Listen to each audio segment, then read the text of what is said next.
Welcome to Immediate Review, where we make our best of 2019 videos too soon before we see one of the arguably best movies of 2019. We just saw Terrence Malick's A Hidden Life. Damn.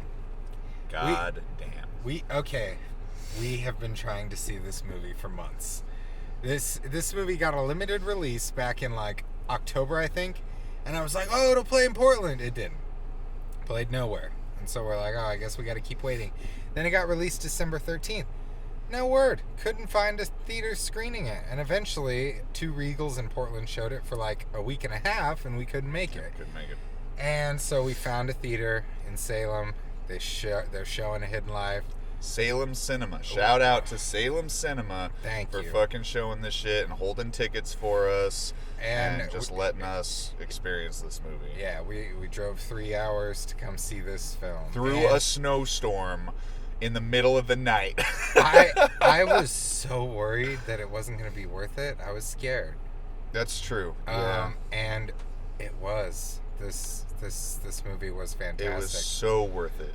So first of all, real quick, just in case you don't know who Terrence Malick is, Terrence Malick wrote and directed this movie, and so this guy, he's out there, man. He is just on a whole nother level with his filmmaking. He made 2 movies in the 70s, and they were really, really good, and then he just retired. Just went on hiatus for like 20 years. Didn't make a single movie, do anything. And then he came back and did The Thin Red Line. And it was fairly popular but divisive. It had a A+ cast, and so it got a lot of buzz for that cast. And then he did The New World, which it was really hyped as like a gritty Pocahontas remake. And people were kind of surprised when they got this like thoughtful, philosophical movie that questions whether or not they should be on native territory. And then he did The Hidden Life, and just like, it was a masterpiece. You mean the Tree of Life. Or The Hidden Life, geez, yeah. Tree of Life. They both have the word life in it. It's true. And then after that, a few years later, he did The Tree of Life. And that movie, he just took such a weird approach where he just decided to not have a structured script and just like film things and people and landscapes and life. And he just took all this and built a movie from it. With the editing, with the music, and it worked so well. It was critically praised. It got nominated for Best Picture. He got a Best Director nom. Audiences didn't love it. A lot of walkouts when I saw it, and I thought it was one of the best. I think it's one of the greatest movies ever, and it like reinvigorated my love for cinema. And then once he realized he could make a masterpiece by filming random shit, he filmed 3 of like probably the worst art films I've ever seen in my life. And those were his last 3 movies, and that's why I was worried this wasn't going to be good.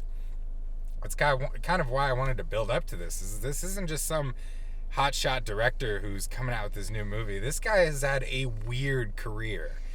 And, after lots of ups and downs and comebacks, and then kind of just filming guys walk in, he found the perfect balance and came back with a structured story that still has plenty of just strange abstract shots that just pontificate on, why humans do the things that they do. And Terrence Malick's back, and I love it. And it was so satisfying watching this. I was just so scared it was going to be another just like horrible self-indulgent mess of pretty shots, but it wasn't. It was so good. All right, I've yammered on. You talk specifically about the movie. Okay. I just want to say that this movie made me like cry out loud multiple times. Like I think probably twice where I couldn't hold it back, where I like legit just like full on like in the theater, like legit. And that's not a joke. Like, it's straight up. I got daddy issues. Anything with a story with daddy issues and whatnot gets me. But man, this movie is. I feel like, especially the ending, is one of the most emotionally impactful endings that I've ever experienced in a theater. And like, I don't know, I gotta see it a couple more times, but in terms of like emotional impact, I think this is my favorite movie ever. Whoa. Even more than The Shawshank Redemption. Damn. And that's like saying a lot. That's been my favorite movie literally since I saw it. This movie. And you're not even, I just like to state, by the way, I just went through the whole history of Terrence Malick. You've seen like this is your third movie of his that you've seen? Yeah, I've like, seen Thin Red Line, Tree of Life, and then A Hidden Line. Yeah, so he's got no like, I love Terrence Malick like things. This I is just like, I respect what I've seen. no, I mean, you're Like, not you're not like a fanboy who's gonna just Yeah, like yeah. eat up and it's like, it's the greatest movie I've ever seen. No, I mean, like, and honestly, like, I'm just saying, where you're coming from is Yeah. very objective. Like, this is how I feel. yeah, Like, and like, it's so fucking powerful, and it's so like long and deep that there's a lot to dig into here. So I honestly think I just want to go straight to the list and focus on the list of stuff we talk about with movies. So I'm pretty sure the top of the list is directing. yeah. I do have to say that, and I think this was true with The Tree of Life as well. It seems like a lot of scenes are shot and they're scripted out and everything like that, and then in the edit they'll go through and they'll kind of cut away a lot of that dialogue and just kind of leave you with the emotional context of the scene. Well, you know what Terrence Malick does is he'll film the scenes with all the dialogue, then he'll have the actors just do all their blocking and emotional reaction, just no dialogue. Really? And just have them like make eye contact and do the scene, just no talking. And so they'll intercut both of those back and forth and weave it in. it does like a masterful job of showing and not telling. And honestly, even till right now, I don't know if like, because it says it's based on a true story, and it makes me feel like these were like a set of letters essentially that were found, and that they decided to build a story essentially off of this wife and husband who are communicating back and forth, and the letters that they wrote. And I feel like that kind of builds into like the tone of the movie. And one of the lines that one of the soldiers says to our main character is, do you think that what you're doing right now is going to make any change? Do you think anyone is going to know? And like, when we saw 1917, we talked about what's the point of showing this specific scenario and having it all be one take or whatever. The one take doesn't really matter. Two takes. But why are we watching this? And we kind of just decided that it was fairly surface level, and it's just showing you a historical thing that happened in World War I and telling you about it, and telling you about a Medal of Honor recipient. And essentially that's what 1917 is about. It's a puff piece. This movie is so much more complex than that.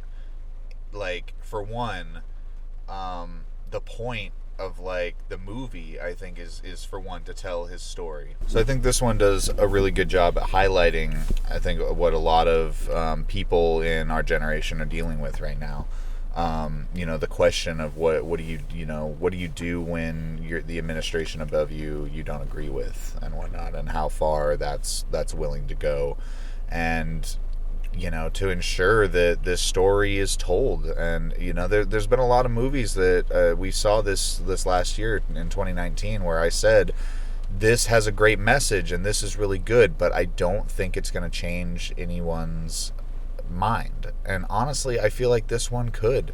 This one is so powerful. I feel like it could change somebody's mind if they could get past the 3-hour watch time and the kind of artistic angles Terrence Malick takes. You notice how they kept it vague? They never once mentioned like, oh, the Jews are, they're killing Jews, or they're They never say Jew. They never say Nazi. Yeah, they try to keep it as general as they can, so that it can be applied to any situation easier. It already can, but it's even easier when you don't name, the enemy. Yeah, and I don't know. It's just yeah, like, I don't know. It's just the way that it tries to, and successfully, just portrays, like, I don't know, like dying for something, like, a life living a life worth dying for, like, and it's interesting too, because like, they talk about conscience a lot in the movie, but they never say conscience. He says, like, I just have this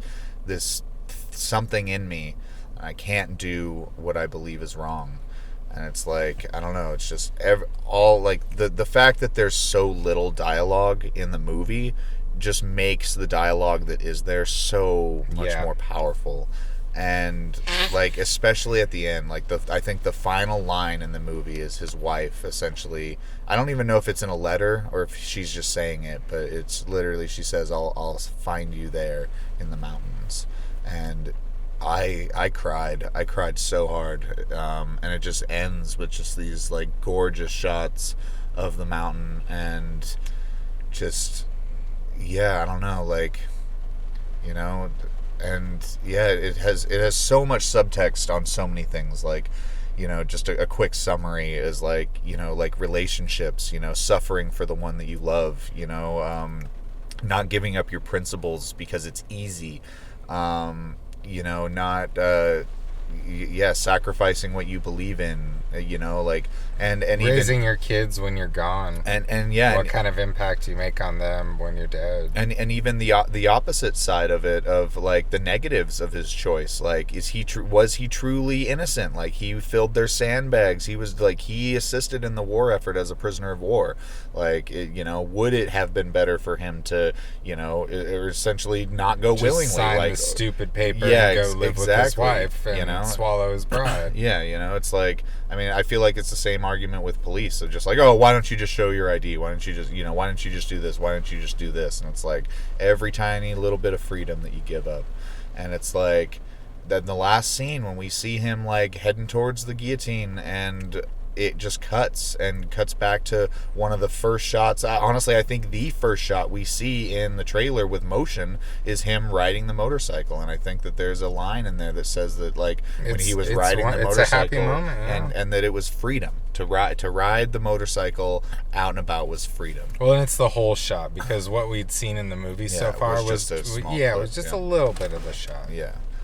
And yeah, man, it was just so powerful. And that's not lazy. I mean, any other movie, it's like, oh, they reused the shot. It's like, no, we got to see the whole thing, and man, it's just so good. And man, when the kids are like, when the mom's telling, like, that the kids are like, oh, leave the door open, leave the door unlocked for daddy, leave a place at the table for dad in case he comes, man, I was bawling, man. I couldn't fucking handle it. It just, he knew how to push my emotional buttons so fucking well. Oh, he did. And the artistic shots were so good, and yeah, and the purposefully bad, man. That's the thing. Terrence Malick just, like, is not afraid to just be like, just this low angle, unsteady shot right in your fucking face, these uncomfortable, technically bad shots that are used masterfully. Yeah, he's like so fucking well, so confidently, and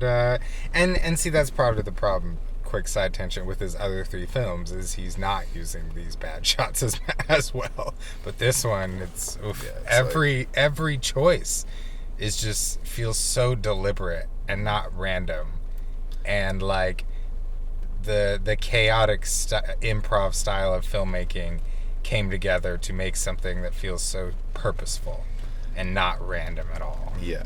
And in terms of plot, I don't really even want to go much deeper than we already have. We kind of gone through the context, but, like, you need to see this movie. It's just like, oh, he does this first, and then after they get Yeah, it's like, you know what the movie's about if you've seen one of the trailers. It basically plays out how you would expect and how you wouldn't expect at the same time, and it's worth the 3-hour sit through. Seriously, go see this movie. Like, this deserves to be. It'll be all over the streaming. Sorry.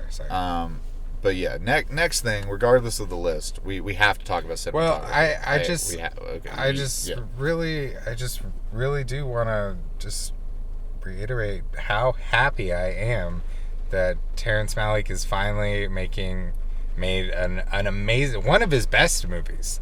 Like for me, it's Tree of Life, Thin Red Line, this one.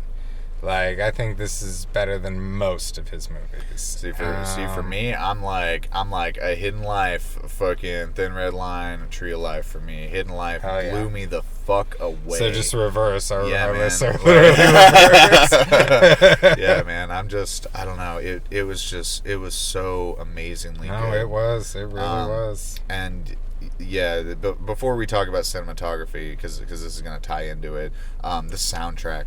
Holy fucking shit! The soundtrack was. I feel like that was, at least half the reason I was crying was because this soundtrack is so. The music choice was perfect. It's perfect. It's so perfect. It's like it just tugs at your heartstrings, and it just like if you've seen the They're first all trailer, classics. There's no original music in this. I don't believe. And that I believe that's true because that's what in the credits it was saying, or at least it didn't have any original score composed by. It was all individual songs.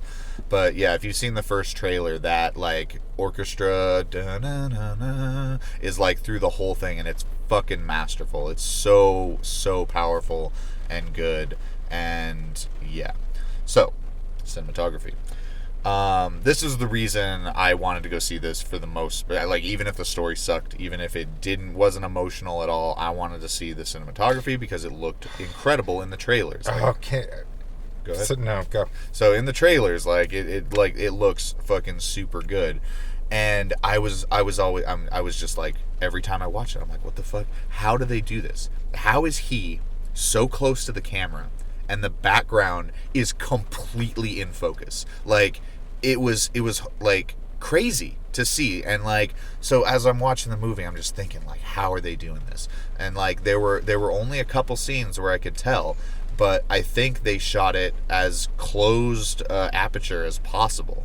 And they essentially just because any of the shots that were less light had a little bit of out of focus background, and all the shots with a ton of light were like perfectly in focus throughout the whole thing. Because some people may not know, they're using like real cinema cameras, which like don't real Hollywood movie camera. Real Hollywood movie camera. Okay, they put two cameras next to each other, digital film. Okay, they film both, same shot. Okay, but you lose your money that way. This is on a Red Dragon.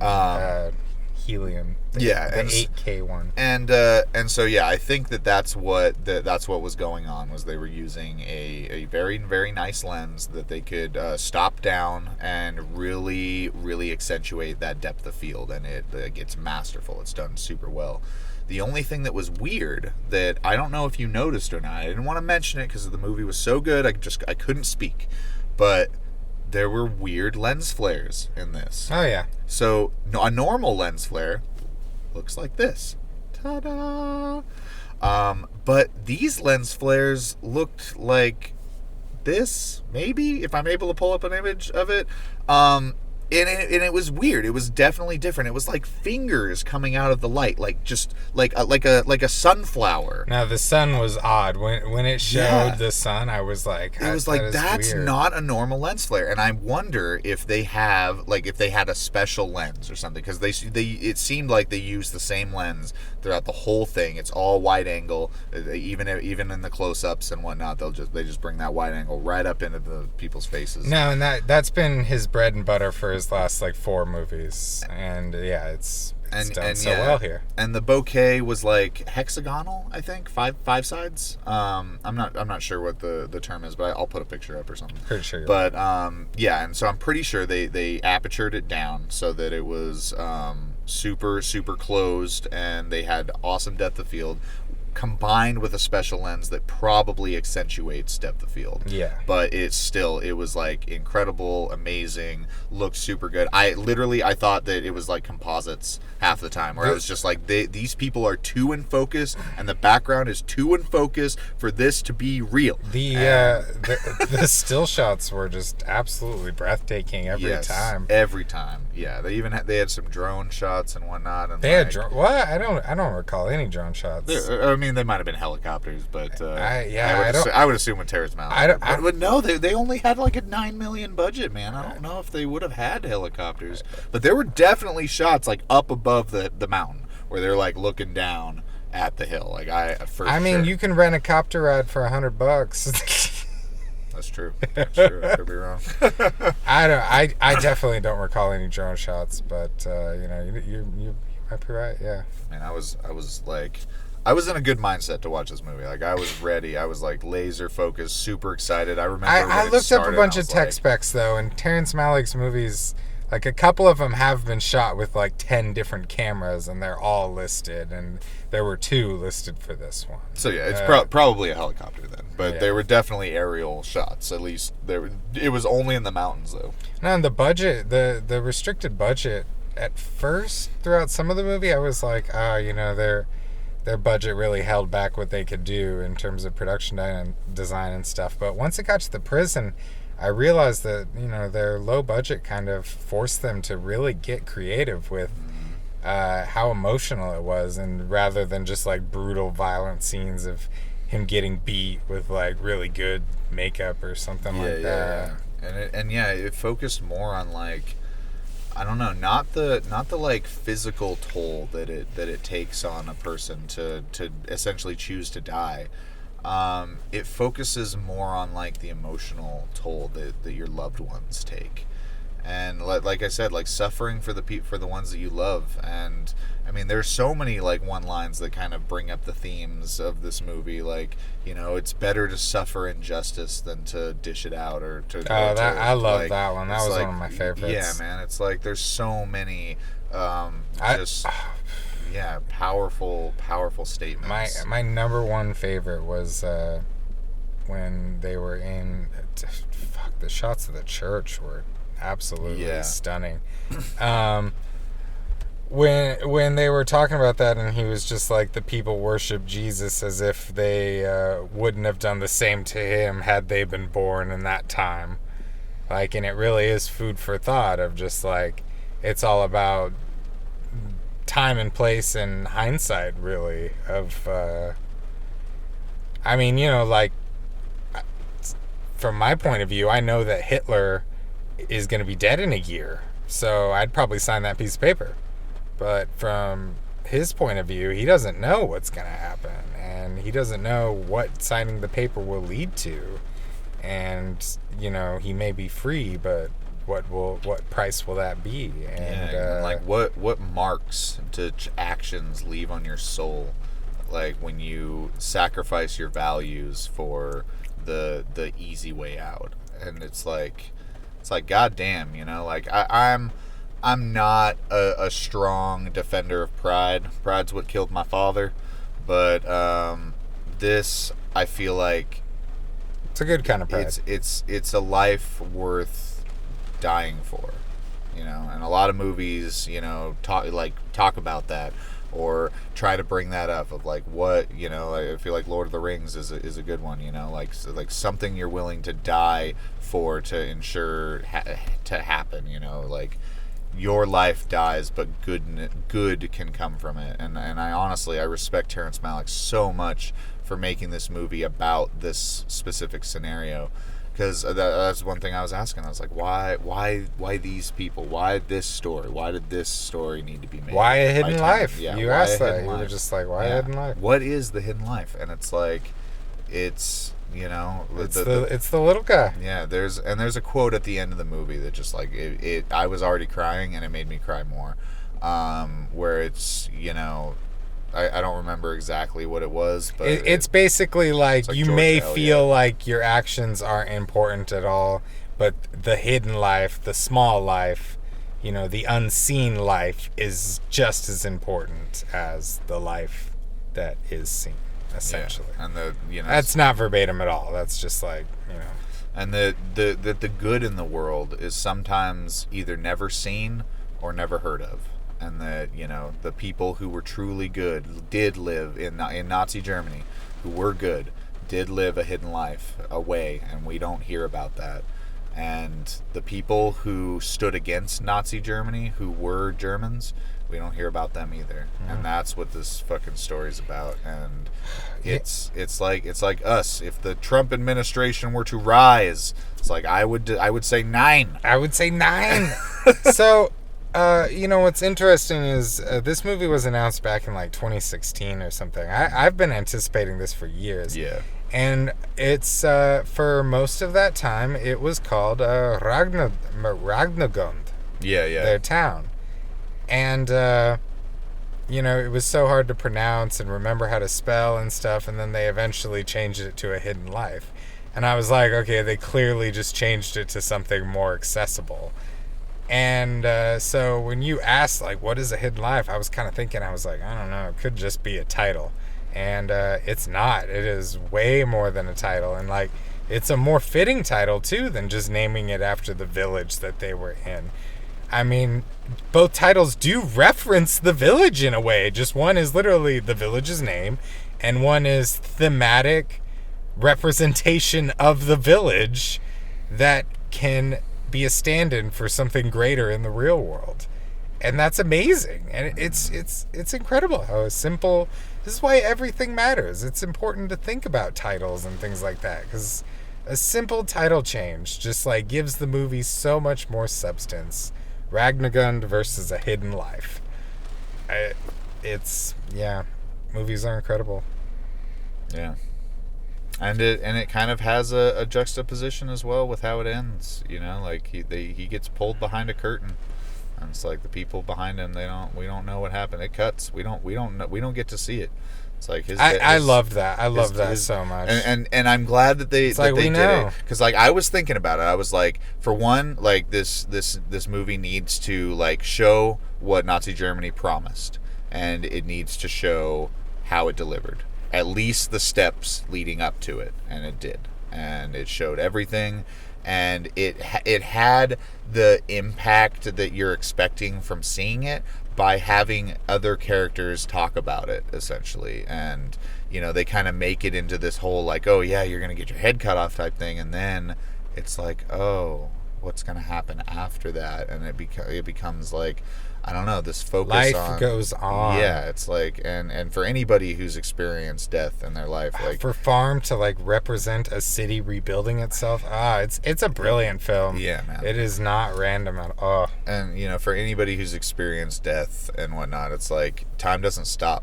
It's like we are constantly migrating forward through time. There's nothing we can do to stop it. And death is such a big impact on our lives, and they're like our brain just like has to stop and like comprehend it. And like, if there's anything I've learned from the deaths in my life, it's that you have to keep moving forward, and that through, and like they say, through the grace of God, we'll see each other again soon, hopefully. And whether or not that's true, I don't know, but it's a nice thought. And yeah, we'll see them again in the mountains. The last thing I want to say about the cinematography is, like you said, we were anticipating that. We've seen the trailer. I've seen all his movies. They always have amazing cinematography, and they always start with like a great landscape shot or something. And I was ready for that. I was like, all right, let's see the first badass landscape shot. And it just opens with this just dirty ass 8mm footage of Nazi Germany, and just shows you the real thing, what happened. And so it's like the first shot isn't about look how pretty my movie is, even though the movie's gorgeous. That's not the first thing the movie establishes. The movie establishes first and foremost that like it's Hitler and the Nazis, and like their presence, the dread that is coming, and then we move on to artful shots of them enjoying happiness. But it's like it shows what the focus is. The focus is not self-indulgent look at my movie, which is what his last 3 have been. This is something meaningful while being amazing to look at, and not in a cheap way. Like, it's not a movie that just exists to look good. It's just a movie that just so happens to look amazing and, I don't know, be deep. Yeah, and the look of it just adds to it. The colors are so realistic. Adds, yeah, like, I was so impressed it's by so how good. The color grading's accurate they amazing. got it. Yeah, exactly. It looked real. The grass, just the temperature of like the green they had was just it was real. Yeah, the tint was perfect. The mist and everything. Okay, acting. I really loved that Person A, when she saw the trailer, she was like, why aren't they all speaking German? She was like, it's really lame that he has a bunch of German actors and they're not speaking German. And like, even Tarantino did that. And this movie does both. It's like this weird, surreal mix. Again, Terrence Malick just kind of being like, no, we don't need to follow that rule. And it's just like, not only is it both, but when it's German, we get no subtitles. Yeah, it's all context. He shows us what our character, like, it's like you don't need to know what this fucking German, like, Officer, lawyer you're or a traitor, fucking whatever, like, who's reading off, like, this is how you will die, this is how you will die, we will kill you. It's like, we don't need to fucking hear that. We just need to hear that our main character is being told something, and afterwards, how he feels about it. Yeah, really, the only time you need subtitles in that is if there's like exposition on something heavy. But when it's, and most of the time, they just do it in English. If that was the case. Yeah, and like if he's going somewhere new or something. But other than that, it's like all you need is their tone, their expression, their body language, how the characters are reacting. It's, we're talking about acting, but that's also part of the directing. It's a brilliant choice, but yeah, everybody just delivered a stunning performance. I don't know how he's able to get these performances from his actors, honestly. And there's something I wanted to say, but I can't remember specifically what it was about. I think it was about acting, but can't remember. Hopefully it pops up. Special effects. I don't think there were any. Were there? I think there was credits anyways for it, but I couldn't catch it. I mean, there was like stunt credits. They might have like CGI'd out a plane or something. I don't know, like something like that. Sound design. Awesome. Yeah, fucking incredible. Yeah. All Terrence Malick movies are. They just have super unique editing designs when it comes to the sound. Lots of L and J cuts, Yep. Sound bleeding in from the next scene or bleeding out from the scene we're watching into the next. Lots of that.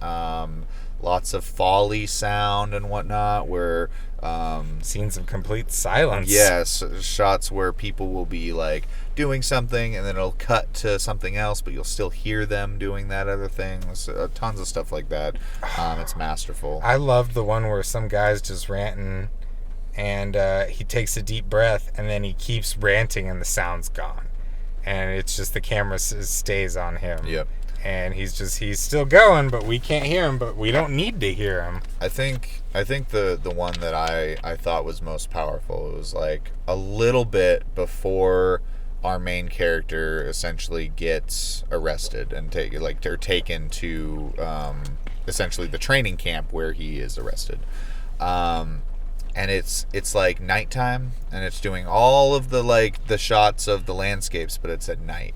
And so everything's much darker, and they do like 3 different cuts, and in the background you can just hear the like resonant echoes of Hitler speaking to to like an audience. That was so and clever, it was, like, man. so powerful to just have all the sound fade out, and then you just hear crickets and just a little something, and then the crickets go away, and you just hear wind and Hitler, and it's like, fuck.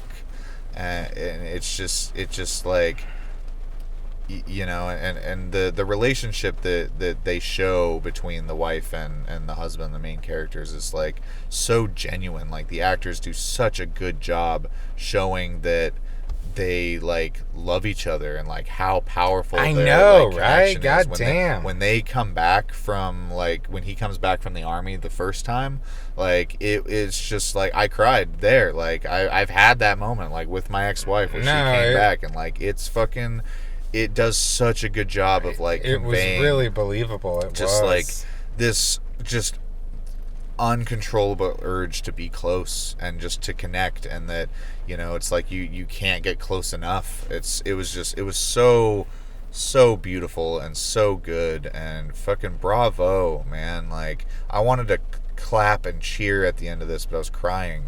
And and it's a somber, yeah, it's like it's heartbreaking. The ending is heartbreaking. We talked about the music already. It's just amazing classical tunes that are just dropped at the right moment. The editing, yeah, Terrence Malick, he edits his own movies a lot, and he again just kind of does things that people wouldn't normally do, and just cuts to alternate takes, cuts to takes of them not talking, but they're still talking in voiceover, and blending voiceover with the actual scene where they originally had the dialogue. And he's just able to intercut like landscapes with people, and just, I don't know, show just mundane events and have them be thematically relevant and important to the story. Go see this movie. Go see it. It's so fucking good. Yeah, there's a security guard over there like scoping out. I think we need to leave. We probably do. Anyways, let's wrap up our final topics here. I think I'm done. Go see the movie. Yeah, I've said all I need to say. I don't think they're used to people reviewing movies in parking lots, but anyways, love this fucking movie. We'll see you guys next time. Immediate review. Check out our other shit. Fuck Jojo Rabbit.